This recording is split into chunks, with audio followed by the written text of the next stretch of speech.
The Gift is the 9th episode of the 2nd season of Everybody Loves Raymond. This is directed by Mackenzie, and as always there will be spoilers from now as I talk about the episode and share some thoughts. And this is a really enjoyable episode. It's very heavily Frank focused, and we get to see Frank being quite happy at certain points, which is a rare thing, and I rather enjoyed that part of it. We also have a mystery that I didn't work out. I have, of course, seen this episode before, but it's been quite a long time. I liked the fact that I couldn't remember because it meant that I could enjoy the mystery. It starts off with Raymond at work trying to pick the best funny card for Frank. We have some really good contenders.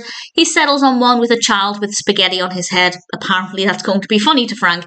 We then cut to the next scene. Frank is blowing out candles on a cake with 65 on them. We establish that it's his 65th birthday, and because it's a pretty big birthday, people have got him gifts, but Ray and Debra haven't, because they don't usually. It's not something they usually do. It's not really a gift-giving day for them. And of course, Ray feels really awkward. They did get some handmade gifts from the kids, which is really sweet, but they didn't actually buy him a present. Marie gives him this gorgeous sweater. I really liked it. And Robert gave him the remote boat, which is a wooden box where you can put your remote controls and the TV guide, and actually, for a 90s gift, seems pretty great. And Ray says that he has actually got him a gift. It's just not arrived yet, which was a pretty nice way of getting around it, of buying himself some time. Marie has this outburst as she panics that she's got him another fruit subscription, which I really enjoyed. And of course, that's not what he's got him. And we have a bit of suspense. We have two mysteries there. The first is the mystery of what is he going to get him? What is he possibly going to come up with? And then there's another mystery a little later on, and I'll talk about that when we get there. The first mystery gets resolved pretty quickly as Ray decides to get him a fish tank, because when they go to this specific restaurant, Frank always likes to sit beside the fish tank. And I have to say that's a pretty thoughtful gift. And the next thing we know, we cut to Frank holy crapping as he looks through this fish tank. And we have these beautiful fish, and it's really wonderfully shot as well, because initially we're looking through the other side of the fish tank at Frank, looking at the fish, and then he moves to one side, and behind him, through the fish tank, we can see Robert with the best facial expression, clutching the remote boat.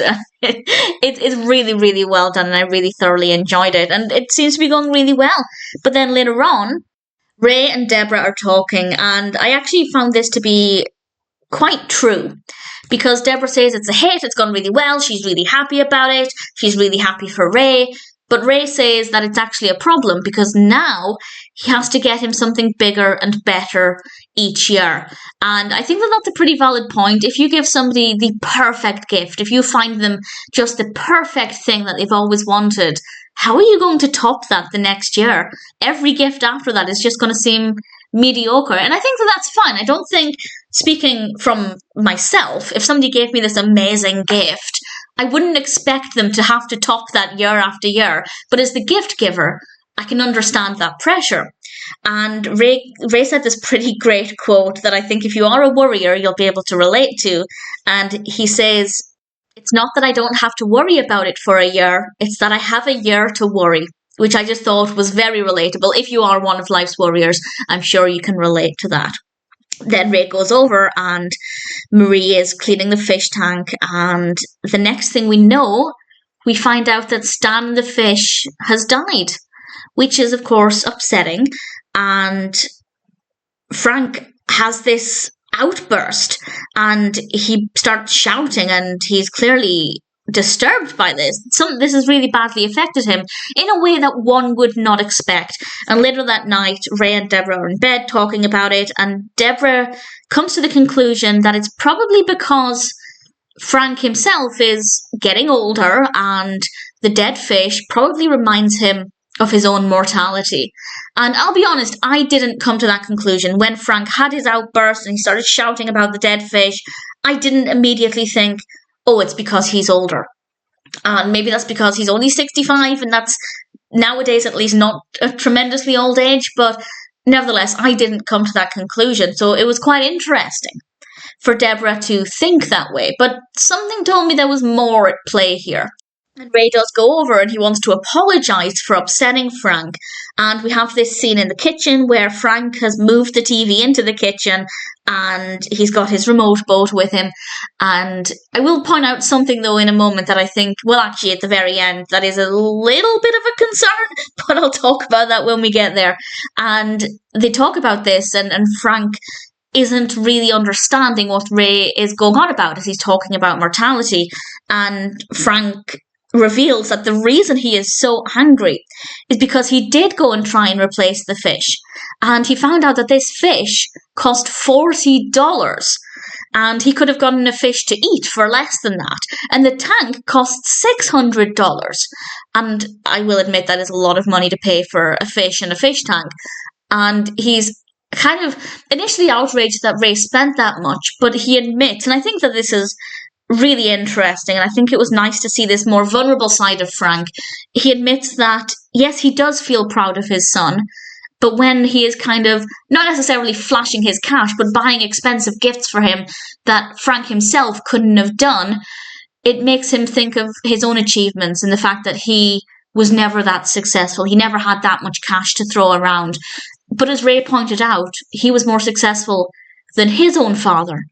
And that actually Ray was only the success he was because of Frank. I don't necessarily believe that. We do learn a lot of the time that Frank wasn't the most supportive of Ray when he was growing up. So I'm not 100% sure how true that is. But nevertheless, Frank did have a hand in raising Ray. So one could argue that he at least became a well-rounded human being because of Frank, I guess. And it was a very sweet moment. We get to see a vulnerability in Frank that we do see now and again, but not that frequently. And that's the other mystery that I didn't work out. As I said, I had a feeling it wasn't about the age or the mortality, but I never guessed it was because of the price of the fish. And I certainly never guessed it was because Frank was starting to think negatively about what he did or did not achieve in life. And I guess because he's older, he has achieved, in his eyes, everything he's going to. He's reached the height that he's going to reach, and that isn't allowing him the means of splashing the cash the way Ray does, apparently. And I think it's really interesting, and I really liked that. We then end with some comedy, and we find out, and this is the bit that I wanted to circle back to, we find out that the remote boat is no more, because he had to use the remote boat to give Stan a burial, which is fair enough. But when Ray was confronting Frank in the kitchen, they were having that heart-to-heart, the remote boat was there, which means that the fish had died, and they just had it sitting somewhere for however long had passed to then use the remote boat. And I've had fish before. They don't smell pleasant when they're alive, never mind when they're dead. Where was that fish in between the death of the fish and then however long after the heart-to-heart in the kitchen they decided to use the remote boat to bury it? So I don't know if that's an oversight or if I'm thinking too much into it, but it did occur to me that clearly that fish had been sitting dead somewhere in between the death of the fish and using the remote boat. Moving on from that, the fish tank has been bought by somebody else, they're taking it away, and then Marie runs after them with a box of fruit, and it's just a nice way to end things. So I think this is a really brilliant episode. It's a really brilliant episode for the character of Frank. We have some really moving, meaningful moments, and we have a lot of comedy in here, a lot of great things, and some very, I think, meaningful moments as well. Needless to say, I thought The Gift was a pretty brilliant episode. And even though I couldn't remember it too well from when I used to binge watch the show, that's not because of the quality of the episode. I definitely really thoroughly enjoyed it.